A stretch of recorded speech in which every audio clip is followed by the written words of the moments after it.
Welcome to Nonsense, Season 3, Episode 22, our big story and our second show of the week. I'm Jeff Parker. I'm Stittle. For more occasional listeners, we've split our show in half, releasing headlines on Tuesdays and big stories on Thursdays. Yay! This time, we're looking at sweet amnesia, the comfort and corruption of nostalgic recall. My favorite thing is remembering things better than they actually happened. I'm shocked by how many things in my life I can't remember at all. Yeah, that too. My life is less about nostalgia and more about absent-mindedness drifting into Alzheimer's. Yeah, well, I mean, it's amazing how every single week I got to get you to sit down in front of the mic. Okay, Jeff, let's just talk here about the thing. Put your pants on. I know this episode is partially inspired by old video games, and I'm going to say I was never into video games, and then my friend Nathan is going to remind me of all the hours that we wasted playing Doom and MS Golf and pinball. And I know I played the coin-op version of Asteroids so much I wore down part of the button as a kid, and Street Fighter and Super Mario and Mortal Kombat. But I swear, in my mind, I was never into video games. That's a funny way to sort of reconcile all the time you spent, quote, wasted on video games, just remembering not playing them. See, nostalgia, it completely works. I guess. Interesting that you bring up video games. That was part of the inspiration for this episode. But I can actually one-up that. So Doom, remember when Doom was released, the successor to Wolfenstein? I can't remember that at all. I only played it nonstop for like a week. 1,000 times? Yeah, oh sure. So it lined up right around the time that CD-ROM drives were pretty much ubiquitous with machines. I remember it was really cool that you could play Doom and put an audio CD in the drive. Oh yeah, yeah. And listen to music. Like this was a thing. I know I sound like a fucking dinosaur, but you could even skip tracks from the Doom command console. Yep. And for whatever reason, I had like a heavy metal sort of number of years in my life, and I had just bought Pantera's Farther Beyond Driven. And now to this day, whenever I hear tracks off that album, I can visualize running through the sort of the halls of Doom. Like those two things are inseparable. Sure, of course, of course. My neurons are completely burnt for life. When I hear Pantera, I think of Doom. Absolutely. I can tell you about every bad swim meet I had in high school. Okay. I have trophies and ribbons from swim meets, but I have absolutely no memory of how I got those. Sure. I can remember every girl I ever dated and everywhere I failed as a human being in those moments. This is my version of nostalgia. Well, that's, first of all, a darker version of nostalgia. We should probably unpack, maybe not on this show. It's not good. I find that odd because all I remember about high school was being the most liked and the most handsome and just the most charming kid. Everybody loved me. Sure. And I had to resign as a write-in for the homecoming queen like 3 years straight. Didn't you drop out of high school? Oh, yeah, actually, that sounds more about right. Okay, when good memories go bad, the distorting power of nostalgia. Let's do it.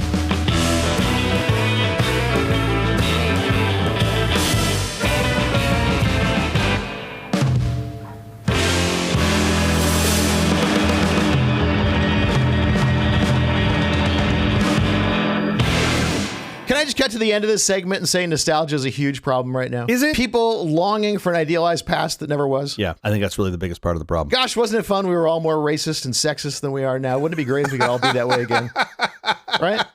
It sure was lovely when even the smart, hilarious gay people had to hide in the shadows for fear of losing everything. Those were good days. Yeah, I missed not being able to go to restaurants and have everybody look just like me. That was way more fun. Remember when white males won everything because nobody else was allowed to? Well, that was last year. Remember when you could say and do the most horrifically offensive things and everybody pretended it was all in good fun? Yeah. What is wrong with the world that we look back on those times with nostalgia? How much of a coward are you that you don't want to compete with gay brains and female brains and brains covered in different colored skin than yours? Well, here's the thing. The ones that look back upon it nostalgically with awe and aspiration to return to were the ones that were on the good end of the stick. Of course. I don't think a lot of people on the bad end of the stick are like, oh, I really want to go back to that hiding out in the dark shadows of the street. For sure. It's weird. It's a perspective thing. It is. Why are you afraid to give a boost to people who've been held down for centuries? I didn't get a boost just being a fat, white, straight male and just everything just being handed to me. I got no boost. Exactly. Oh, wait. There is no organism, let alone country, that gets stronger by reducing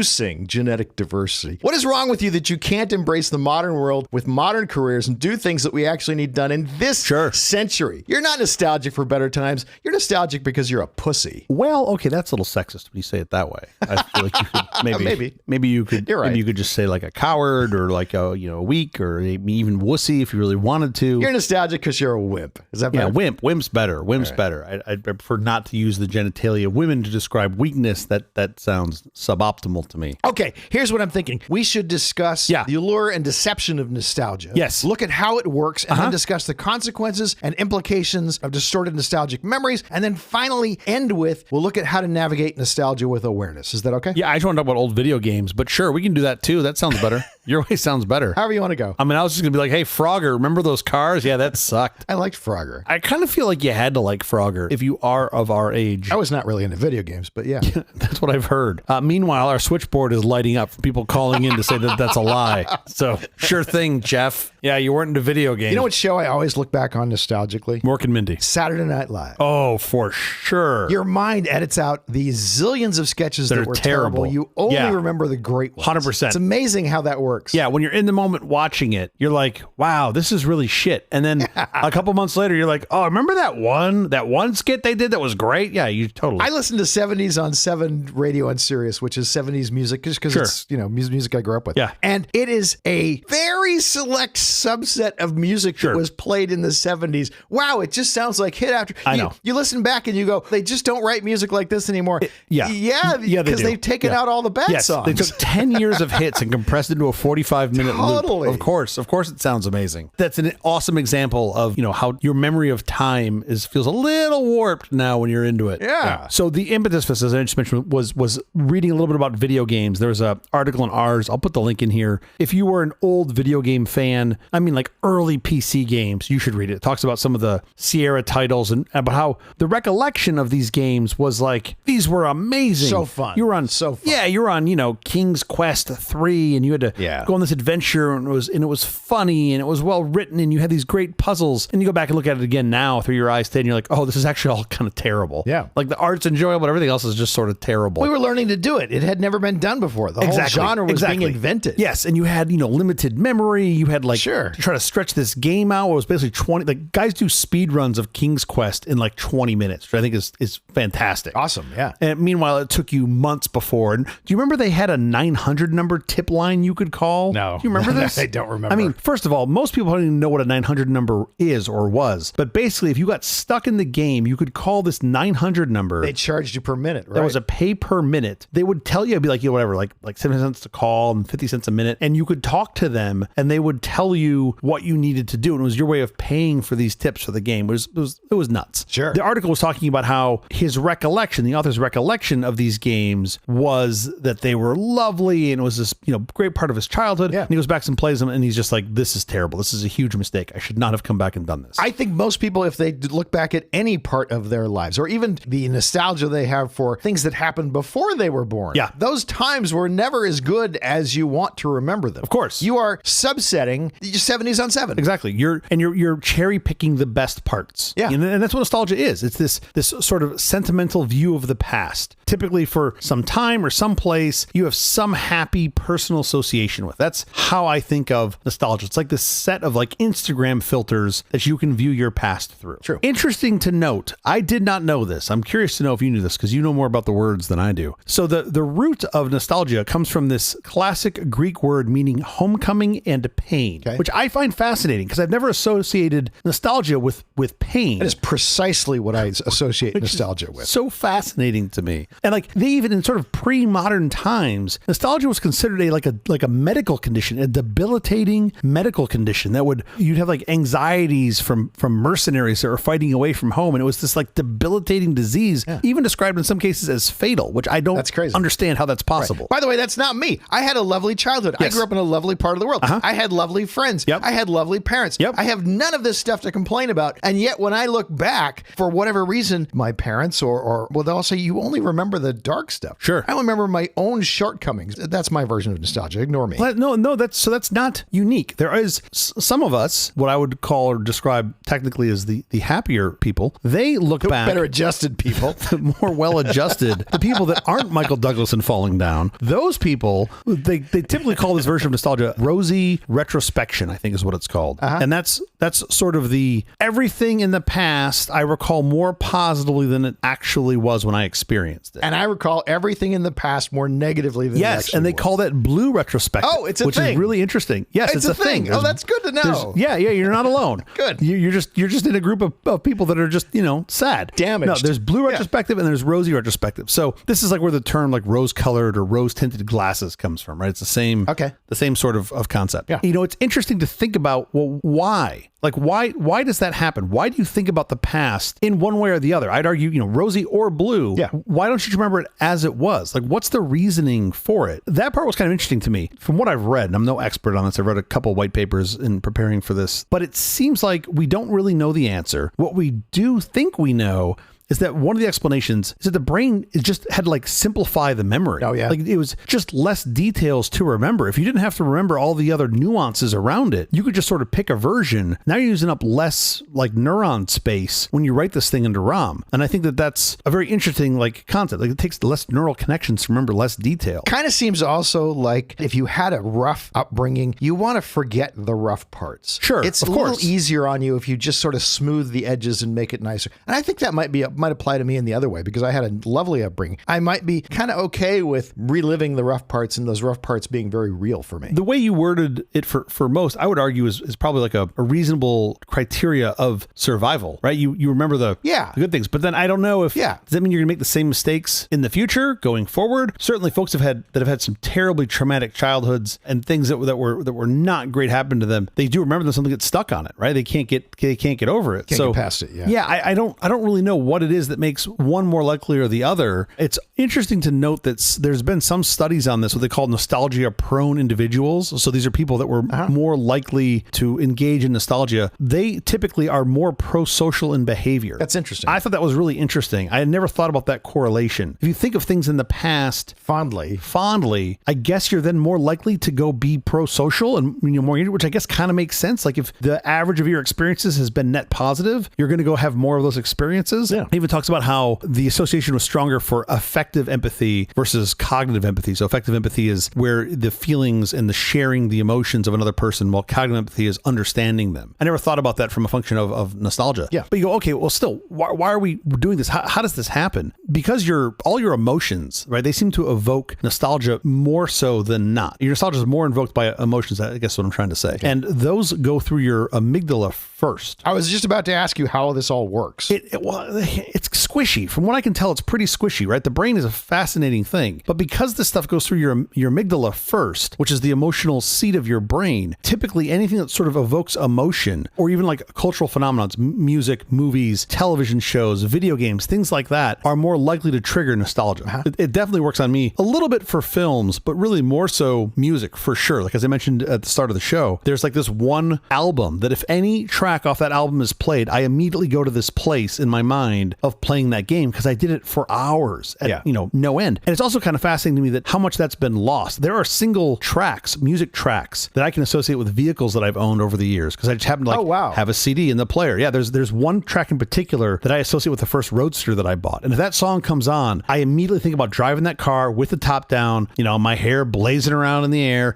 Like because it was just on CD and I played it a lot. Your tiny, tiny short hair whipping around in the wind. I thought you were seeing my tiny, tiny short shorts. And I was like, how did you know? You weren't there. But what's fascinating to me is like, I do wonder, this is a total tangent, but I do wonder how much of that have we eroded because you have things like Spotify where now you can just play all of the songs. I remember Pantera because there were only 10 tracks, 12 tracks in that album. Right. And they just played it in a loop over and over and over while I played that silly game. Right. That doesn't happen anymore. That doesn't really happen as much anymore. I guess you can have a playlist of 8, but who has a playlist of 8? Right. Like, you have the same issue with TV. We all had TV shows in our day that we grew up with. We all know we have these common references. Same episodes? That's not the case now. There's the same actual series. Or same shows. Yeah, but sure. That's not the case now because there's so many. Yeah. There's no common cultural touchstones like that anymore. And I'm sure music is the same thing. You can listen to your music and not somebody else's music, and you can have it just precise playlist that you have. So now you don't have the common playlist. I mean, it is fascinating how that's changed. What effects it's going to have on my kids' version of nostalgia for video games, I have no idea. But it's really, to me, it's interesting to think about. Well, there are video games that will be in the common memory for kids of your kids' generation. Sure. Minecraft, for sure.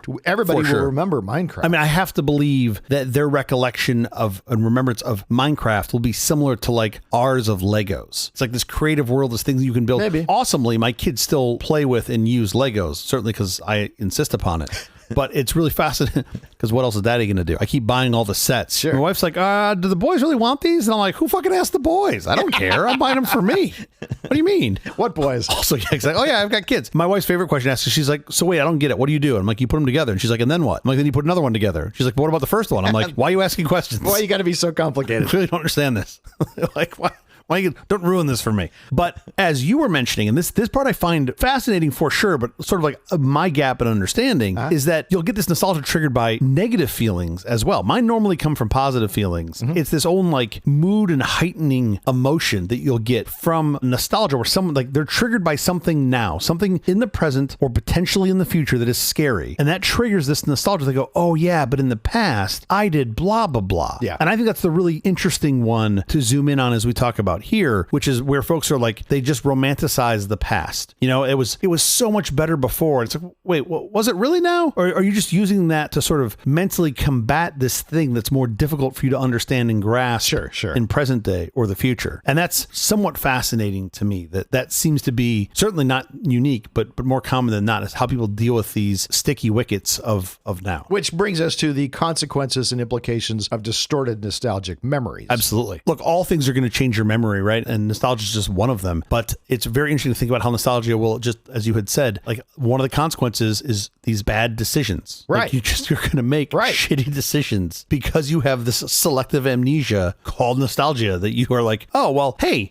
trickle down economics worked great. Let's bring it back. And it's like, wait, hold on. That first part there, it didn't actually work. If your premise is that it worked, your premise is flawed. I don't think you can trust your conclusion. Yeah. And you also see this a lot. I put this under the sort of selective amnesia bucket, but more like generational. And I still do this on the daily, right? Someone says, oh, the problem with the millennials is blah, or the problem with Gen Z, they're just lazy. And I'm like, every single fucking generation has said they're smarter than the ones that came before them and they work harder than the ones that come after them. It's like, that is not how this works. Like you can't all be saying the same thing and have it be true. Kids, I don't know what's wrong with these kids today. Yeah, their music and I don't understand that. I'm like, it's never not been the case. It's never not been the case. I'm just like, why can't you just break the cycle? Like just go, no, maybe that's not the case. Although the opposite of that is one of my favorite jokes from the Flintstones movie. Yeah. Barney is rubbing two sticks together trying to start a fire. And all of a sudden he says, ooh, I'm turning into my father.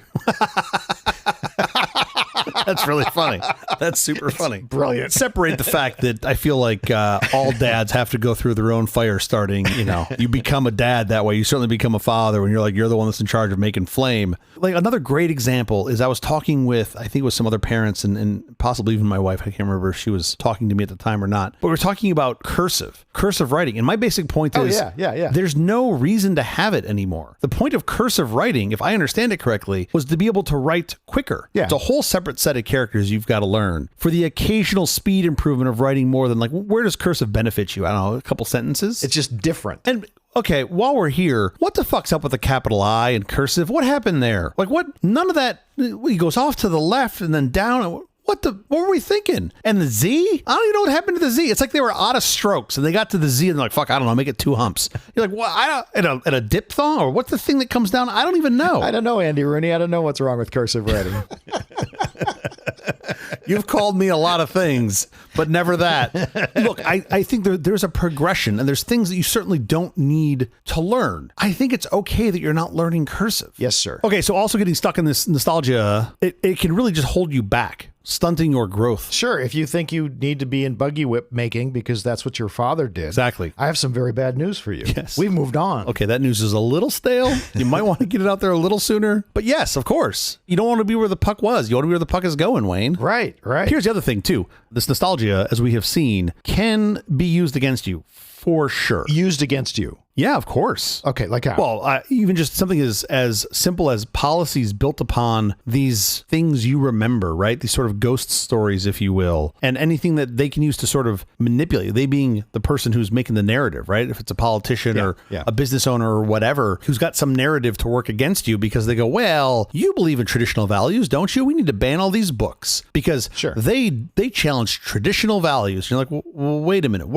How far back of traditionalness are we going here? To which part? The beheading part? Where are we going? Only in, as it turns out, the answer is typically rooted in, fat white men. Sure. That's where the concentration of the power and the rights should be. And as long as you have that, you're fine. Well, that's a huge part of what the problem of nostalgia is you want to go back to a time when things were good for you, for your people, for people of your gender and with your skin color. Yeah. Was it really that good, though? I'm not sure it was really that good. I hear what you're saying. There was a time where white men had it much better. Sure. But like you go back a little farther and you're like, well, unless you were King Henry VIII. Oh, for sure. You weren't much better off being like, you know what I mean? Like the mass of the public, for sure. 1929 was a disaster. And yet people are remembering in 1930, the immediate post-depression time. We were still in the depression. People are remembering that like it was a great time, like it was something we should recapture. Okay. So then the question becomes, though, what do you do? How do you navigate through this? Yeah. How are you cognizant of it? And I think that is probably the best part to get to, right? How do you recognize that you are seeing things through rose-colored glasses, right? How do you know that what you're doing is maybe not as clear as it could be?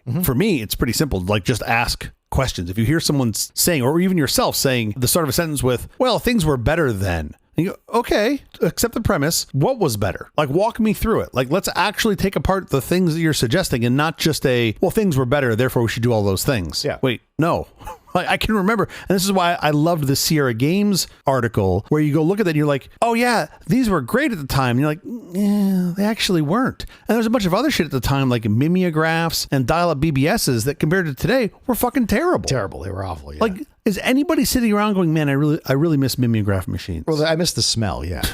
Thinking about and again, this is sort of what inspired me to think this way from the Sierra article, your mindset of the time. The 12-year-old me playing computer video games or King's Quest 3, different mindset than the version of me now. Probably less grumpy, but different mindset. But also for the world, a very different thing, because all of the video games that came after it that improved upon it didn't exist. Yeah. It was the cutting edge. It's also super interesting to just... fact check is not the right term, but like inspect the things that are said. No, fact check is the correct term. Is it fact check? Not to always take this back to music. Sure. Listen to 70s on 7 and you go, wow, they only wrote hits. Yep. Listen to an air check of an actual radio broadcast from the 1970s. Yes. That's a fact check. Yeah. It's a different world. It's like, oh, I don't know most of these songs. Yeah, exactly. Because 1 out of 30 was a hit and the other ones were just the garbage that was in between the hits. It's Saturday Night Live with the best of all cut together. It's tremendous. Yeah, I mean, SNL is such a great example too. There's so much gold in there, but then you just have a bunch of, but mostly carbon. not. Yeah, exactly. Mostly not. Yeah. Yeah, absolutely. You put the gold together and you remember the pieces that you saw that were absolutely terrific. And it's like, wow, that's the greatest show that ever was. Every 50 years, you get a killer show. Also, you look back at things that were at times when they were good for you. Yeah. There's a natural tendency. Yeah, of course. To look back at times when things were good for you. You look back at your memories and you're the protagonist of the story. And of course, in my memories, I'm not the protagonist. I'm the idiot who's causing all the problems. But most people, when they look back, and they are the protagonist of the stories. And this is when things were really good for them. Yeah. Completely ignoring how awful it was for everyone else. Absolutely. I think that's one of the great benefits of nostalgia is you get to retell the story through your own eyes. Your way, sure. Yeah. And then you, because you're the protagonist, you're like, but then this terrible thing happened. But here's how I overcame it. That overcoming may have been 3 years later, right? It didn't. Right. It wasn't necessarily a thing that happened at the same time. Or a complete invention. Or yes, manufactured out of whole cloth. Yes, that is another option. But to that point, that nostalgia, it's great. You can use it to your benefit in a way that's not, without blinders on, I guess is what I'm trying to say. Mm-hmm. And you can use it for sort of storytelling. You can use it to sort of accent your creativity on any particular point. You'd be like, oh, hey, by the way, I did this before, right? Like whatever, my silly stories from 30 years ago about modems. Like you don't let go of it. You just don't rely on it as gospel, I guess is what I'm trying to say. Poorly. Well, it did happen. I mean, you don't want to look back at things that were not great and look and say they didn't happen. At the time, modems were cutting edge. The part of it that's fun for someone of my age is to look back and say how far we've come. Totally. The progress we've made. You don't want to go back and have everybody be a coal miner or a farmer or whatever. Yes. Those times might feel nostalgic, but the truth of the matter is we've really advanced. You really should not want to go back to those times. For the folks that listen to both shows every week now, when we do what we call our vintage ad, that's typically what we're trying to showcase with those. Like you have this week, we talked about a multimedia computer because at the time you had computers and then you had multimedia computers. Yeah. There was a whole different set of computers that could do things like graphics and sound. Yeah. Sound was not a given until like maybe the late 90s or early 2000s. That wasn't a given on a computer. We've come so far now where like now my kid's watch has better music synthesis than my first 10 computers. Oh, absolutely. That is bananas. And it was $39 at Target. Our kids will never know those times. Take it back one more step. I know you probably don't remember this, or maybe you will. When computers had to come with a coprocessor so they could do floating point operations. Of course I remember that. The 387? How dare you, sir? That's exactly right. The DX. The 387 DX. Yeah, so you couldn't, you could do floating point math. You just had to emulate it. It was very, very slow. Yeah. But yes, so what Jeff's alluding to here, I can't believe that we're going to really show our age on this. To make computers cheaper, Intel released a chip that didn't have a chunk of the chip that would do floating point math. They made it a coprocessor, a second processor that you could then add later, which is kind of bananas to think about, especially when sitting on my desk at home right now is a device that will do a couple trillion of those operations per second. Sure. And I basically traded like a loaf of bread for it. Like it's just nutso to think about how far that's come. But yes, the coprocessor. But even at the same, well after that, we released machines with ZIF slots. You remember what ZIF stood for? Zero insertion force. And the concept was you could swap out your chip. You could buy a 486, SX 33, and then later you could buy a DX50, DX meaning it had the coprocessor built in, and drop it in. Later, it's like, well, yeah, but now shit's all soldered together. Like it moves as a unit, not as components. But then it was components. Yeah. That's all gone. I don't have nostalgia for putting together pieces of computers, although I still enjoy putting together home automation garbage. It's just tiny little computers. Yeah, it's just moved. Exactly. Yeah, it's totally moved. And I very much like that. I have no nostalgia for the past of like, oh man, I was so much better to put together my computer. No, that was fucking terrible. Like ordering different pieces. No, I have a machine that's a utility that works. I get to go build a bunch of other shit that otherwise doesn't exist. And that to me is way more fun than building the thing. At the time I loved it. I think that's way more fun. Yeah. Way more fun. Because now I'm building a thing that either didn't exist before or somebody else had a pattern for, but it's a one-off. It solves this specific need that I have or desire, not just general computing so I can access the rest of the world, which is what we were doing then. And part of it for me is the cost difference amuses me greatly. The fact that for a couple of bucks, I can buy a processor that blows away anything that I was spending $5,000 on when I was, it blows away everything that you've bought together in totality up to 5 years ago. Right. That is bananas to me. Right. Think about like the progression of Moore's law that way. That's easy for us to look back at the times of technology and how things have changed. I think it's not as easy if you're not a technologist. I think you can look back with nostalgia at prior times and think, wouldn't it be great if we were all growing corn again? Or, of course. if we were all doing trade within our borders much more. I mean, that's so much better. It's not so much better. It's horrible. What percentage of people, let's just say in America, do you think would say, yes, I would like to go back to a time where we all grew corn? I don't know who's going to say that, but if you look at going back to the 1930s, an awful lot more people were required to work on the farm to feed us. Oh, without a doubt. Now, it's a very small percentage of us that have to work on the farm. Times have really changed. Without a doubt. The tax structure has changed a little bit more, too. There's a lot fewer people in the middle class now because of the way the tax structure works. But that's a tax issue. It does beg this question of like the nostalgia of the jobs and the workforce to me. I question, is that really what you want? Like what job do you want to go back to? Corn is obviously going back a little bit farther. But I go back to like, what is it that you want to do in the workplace? What is the gig that you want? I'm saying corn to Dodge saying manufacturing. And I do think AI is really fascinating to think about where that's headed and where it's going, because while it's going to make a lot of things more efficient and likely, let's say, quote, remove a bunch of jobs, especially these, quote, white collar jobs, what I don't see it doing, what I don't see AI doing anytime soon is plumbing. Like I don't see there being an AI robot anytime soon. But what I do see is there being AI to help people be plumbers. Yes. Right? You get rid of the admin, you get rid of the planning, like you get rid of the finding the customers. Like if you make that stuff easier, and AI will certainly help in that adventure, now you've got a reason for there to be more plumbers. And if you've got more efficiency, those plumbers can make a higher wage. Sure. There's a lot of things that we still have to do that I don't see us making robots to replace anytime soon. To me, and maybe I'm just overly utopian on this, the things that you can automate, fucking automate as fast as you can. Automate them, make them efficient. But I would argue that the biggest challenge in this, and I think this is where nostalgia really works against us, is the duration of those roles, right? Especially the heyday of those roles is quickly getting more and more compressed. Sure. Let's just bring this back home. Really talking and engaging with people that don't share your view of the past. past. Don't share your nostalgia, and try to have an honest conversation with yourself and with them. Challenge each other to be like, okay, what did you see here? Why? You saw X, I saw Y. Who's right? Right? 'Cause it's probably neither of you.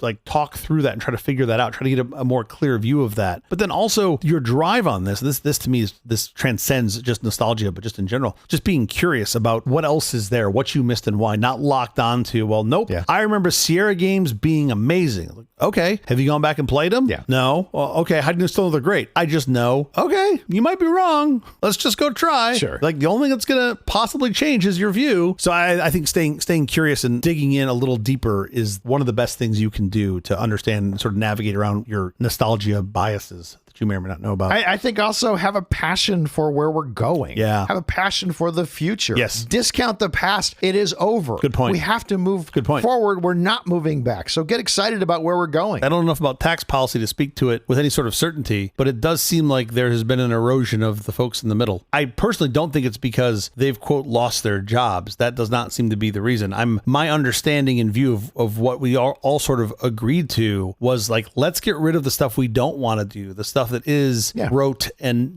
doesn't require a lot of forward thinking. We're going to put those into lower cost centers, and instead let's go develop more interesting things. My problem with this is it does seem to require folks to level up their skill set. Always. And I feel like that's where a big part of the gap has been. That's been through the history of time, though. That's never not been the case. Yeah. I used to be a hunter-gatherer, and I spent all my time hunting and gathering food, and now there's all these people called farmers. Sure. And they're doing it like commercially in ways that they're raising the food. Well, yeah, times have always changed. Man, wait till you find out about Joe. He's a trader. You can just go there and trade with him anything you want. Times have always he's got changed. Bagels. You've always had to he's got update waffles. your skill set. Yeah, this is the progression. All right, that is all the time we have. We have to get out of here, but quickly before we do, have you seen or read anything good this last week? Yes, absolutely. As everybody here knows, I'm a big fan of hockey. Sure. It's, in my opinion, I think it is the best team sport. They're super professional on and off the ice. They travel as a team. They always dress well. They're wearing suits. They almost always display a tremendous amount of sportsmanship. And then they get into fist fights actually on the ice with each other. But you know what's great is like these guys will beat the living shit out of one another and then go have a beer after the game. Like I've always appreciated that. Yeah. It's almost like a WWE sort of anger level. It's really not, but that's a whole separate episode. But there is a tradition, a hockey tradition that I have showcased to my kids now for several years. Yes. And it's the post-series handshake. Yes. For those who don't follow hockey, at the end of especially a playoff series or any sort of tournament, both teams will shake hands. Yes. And to me, it personifies this concept of winning with humility, losing with grace, and doing both of them with dignity. I hate the fact that this does not happen in the NBA. Yeah. That they finish a series, they get knocked out, and they storm off to their locker room as fast as possible. Yes, I also hate that. I think it is such a terrible way to showcase sports and sportsmanship. Right. And in hockey, these guys will fight. I mean, you will literally have lost teeth, cut faces, blood, and they will all get out there at the end of a series and shake hands. Like everyone goes in and shake hands, winners and losers. And I think it's that importance of character in both victory and defeat. I've always highlighted this to my kids. I think it's important to be modest in triumph and gracious in defeat. Right. And then just maintaining respect and honor, right, in all situations. Over the weekend, the Dallas-Winnipeg Series, this was game 6 of the Dallas-Winnipeg Series. There's a player who I don't really know anything about, Mark Scheifele. He's a center for the Winnipeg Jets. He decided to play on Saturday. So this was an elimination game for the Jets. His father died earlier that day. Ooh. And he still decided to go play. Wow. Right. And he said it's what his father would have wanted. I'm sure for him, it was better to just go out there and be able to focus and not have to think about life around him. Puck in net. It's a lot simpler than no more dad. Yeah, exactly. He actually scored, I think, the first goal. The announcers that called the goal did a really awesome job calling it and saying, like, you know, this one's for his dad. It was, you could see the look of joy on his face. Anyway, they went on to lose the game. The Jets lost the game in overtime 2-1. Sure. You know, as soon as the game was over, you could see the emotion hit him, Scheifele, and his whole team sort of crowded around him, you know, gave him some comfort, gave him some hugs. And then in the handshake line, every player from the other team, I don't mean most, I mean every player from the other team, from the Dallas Stars, they shook his hand and took a few extra seconds with him and gave him a hug, you know, expressed their condolences. And I was just so moved by that. It was such a show of sportsmanship by every Dallas Stars player and the effort shown by him to go out there and play in this game. Yeah. And even though it wasn't the outcome that he wanted, I was really moved by that. I thought it was awesome. And it was really, really incredible to watch that with my kids. And it is worthy of pointing out and praising because it's such a great It was thing. incredible. It was, and even if you're not a hockey fan, I put some of the clips and you should go watch the the lineup afterwards. I mean, these are guys that were fighting, team sports is basically our version of war these days, right? It's like you're watching my home team fight your home team and go to battle. And then after, see these guys all line up and go shake hands. And, one team's going out to play for the Stanley Cup. The other one's going home to play golf. Yeah. And this guy's got to deal with mourning the loss of his dad. And I thought it was really incredible. So that's what I saw from over the weekend. And kids, if you're listening, when you lose a game, you go to your opponent, you shake their hand, you look them in the eye, and you say, good game. Good game. Oh, go fuck yourself is out. Would you say good game? Is that good game? That's it. But you have to. It's important. You have to. It is important. That was the thing that I saw the best in the past week, and I was really moved by it. How about you? Hannah Gadsby's Douglas, a hilarious comedy special. It's not new. It's from 2020, but I just saw it, so it's new to me. It's the second comedy special from my favorite Australian autistic comic for Netflix, and it digs deeply into the complexities of popularity, identity, male hormones, and her most unusual dog park encounter, which I won't explain because I don't want to give it away. Yeah. It's also a Penn and Teller piece in a way. She tells you about the show, including giving away the really big moments beat for beat before she performs it, and it totally works. That's incredible. Great fun. Hannah Gadsby's Douglas on Netflix now. You're not the only person to plug this show to me, so I'm going to have to go watch it. She's so talented. That's awesome. That is the episode. Thank you for joining us for all this nonsense. Truly terrible podcasts from The Awful Company. Visit us on the web at nonsense.productions. I'm Stu. I'm Jeff Parker. If you like this program, please follow, download, subscribe, and like at Apple Podcasts, YouTube Music, Amazon Music, AntennaPod, iHeartRadio, Spotify, my favorite Overcast, or wherever you may get your podcasts from. Nonsense is brought to you by Ginkgo biloba. We're not sure it does anything, but we like to pretend it enhances memory. It also looks like a word jumble you have yet to solve. Ginkgo biloba, it's just fun to say. You realize I'm sitting here now for 20 minutes and try to make another fucking word out of Ginkgo biloba. You've ruined my day. Sorry. We'll be here every Tuesday and Thursday morning for more nonsense. Now with supplements that do work. Please join us.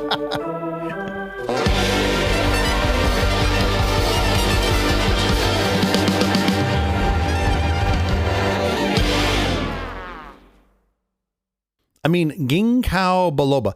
Next time I'm at the massage parlor, I'm going to ask them for ginkgo biloba.